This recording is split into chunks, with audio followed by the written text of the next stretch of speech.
Work it, make it, do it, makes us harder, better, faster, stronger. Talk's friendly little proletariat uprising. America's first competition talk show. You're in the hub. That's how long I've been on ya. Work it harder, make it better, do it. I need you right now. Good day to you, Joel Aaron with America's First Competition Talk Show, coming to you live from the Capitol Grill in Buckhead, high over Atlanta, Georgia. This week's panelists, Jessica, Jamie, Barry, and Lee. On the panel with us all week. Don't forget to vote for Jessica or Barry. You can pull up a segment from earlier in the week. That was the Wednesday segment, I believe, on the 7th. Yes, and vote on who won. Was it Jessica? Was it Barry? They're doing their campaigning right here on the program, which is outlawed, I think. But vote on it on the YouTube channel. We'll get to it later. Are they going to get to come back and repeat their final argument? If you, the viewer, vote them off, they don't come back. Okay. That's the deal. So, okay, we got a lot to talk about today, and one of the things is I believe that there has been a demonization of Toyota Motor Company over the last few months because of the lack of unionization, quite frankly. I would jump right into that. Well, no, because the cars wouldn't stop. No, okay, let me get into this. You're demonizing somebody. I'm driving a death trap, folks. I drove to this program in a Toyota. This story hits home for you. But if you don't see Joel next week. But it gets great gas mileage, all right? So there we go. All right, here's my point. Paul Atkinson is in Bryan, Texas. God bless Texas for doing this. He owns a Toyota dealership, right, in Texas. And he was recently on a radio station, local radio station, 1200 WOAI. And he was saying that he has reason to believe that General Motors is, they went through bankruptcy last year. They got hundreds of millions of dollars from the American taxpayer, and now they are using low blow tactics to hurt his business. What he specifically said was that a GM dealership, he's actually seen these letters come in. They're sending mailings out which say they've been targeting existing Toyota owners. It'll come in the mail. It looks like a Toyota.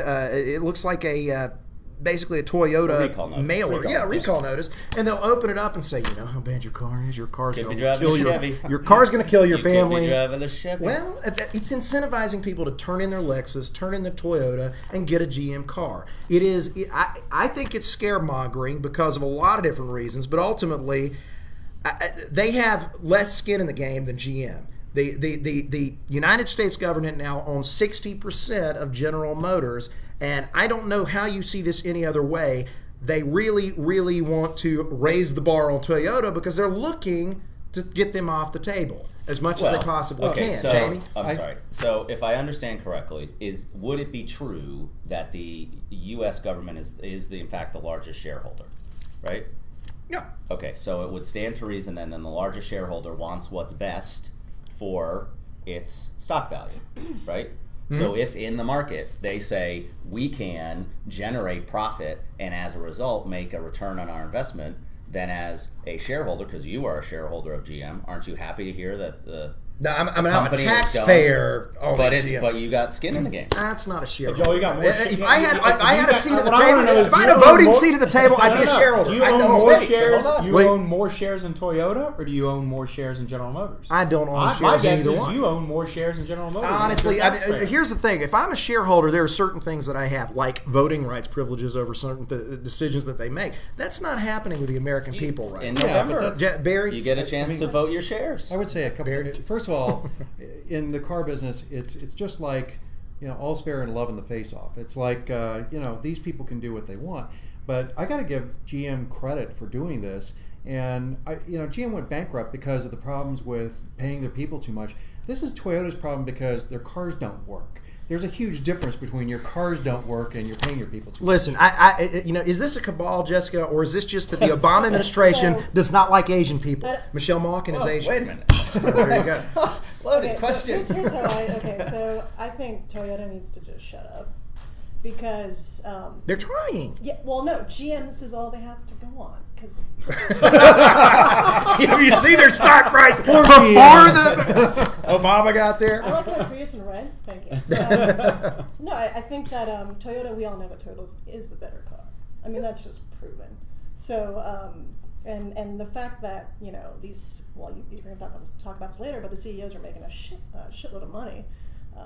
that right there, I think, needs to be Well, and Here's- more so than these mailings. Here's the challenge, and I Okay. think that the dealer raises an interesting question. In part, his objection is the tactics that are being used. The other portion of it is that he himself is a taxpayer, so he feels as though some portion of his tax dollars are going to compete against him negatively. And you could make the argument that this is, in point of fact, a proxy for much of the discussion that took place about healthcare, where the private companies were saying, once the government comes into the marketplace, they'll be able to do things and compete against us unfairly, much in the same way that GM, this argument goes, is competing unfairly against Toyota in this particular circumstance. Well, I just think they were set up to fail ultimately here in this relationship, and I think a lot of this has to do with the fact that they are non-unionized. They have been for a long time. Toyota has denied unionization for a long time. If you look at, let's take it back to 2008, shall we? Before now President-elect Barack Obama is running the country, and you see the influence the SEIU had in him. The union labor force. He gave a speech in early 2008 thanking them for their efforts in basically getting him in office. Hundreds of millions of dollars that have been donated to his campaign on behalf of SEIU. And it was a payback, folks. I believe this had a lot to do with the payback. Yeah, Actually, what's interesting- that doesn't make any they're- sense because you're talking about two totally separate union corps. SEIU is a union made up almost solely of government workers. The UAW these are the Hillary Clinton angry white men who gave her the margins in Pennsylvania and would have given her Michigan in a primary if she stayed in the race that long, or maybe she. And in addition, it's two totally different union and groups. keep in I don't mind- think the union question is the right one to ask. Yeah, well, I don't- The net it's here definitely is involved. You may not think it is, but it definitely is. I think that Barry. I find it interesting because one of the things I heard recently is we all heard about the TARP and it's about $700 billion and all this.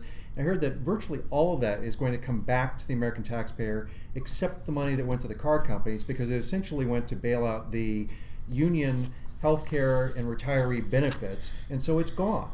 But from what we gave the banks is coming back. We're going to get that back. And there's another thing that just seems so disingenuous about this, because I mean, you demonize if your MO is to go after individual personalities. If you're the federal government trying to build your argument here, and you're going to ad hominem attack, lob these things at individuals, you have things. I mean, this has been going on for a long time. We've been demonizing the CEO class. General Motors Company, Ed Whitaker. If you look at some of these numbers, he receives a salary of $1.7 million this year, plus the stock awards.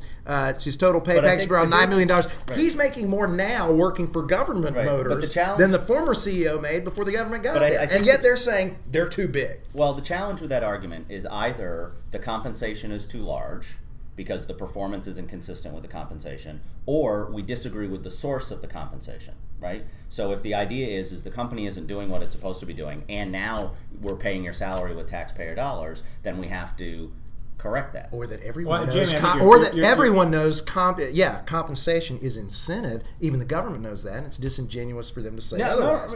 Jessica? I was going to say that if there's 60% GM's owned by the government, then the CEO of GM should be making the same amount as the CEO of that company. What? We're supposed to be finished? I got the producer screaming at me. Whitaker approved the Toyota mailing. He's about to throw food at me. All right, we'll see you tomorrow on the Hub. Butter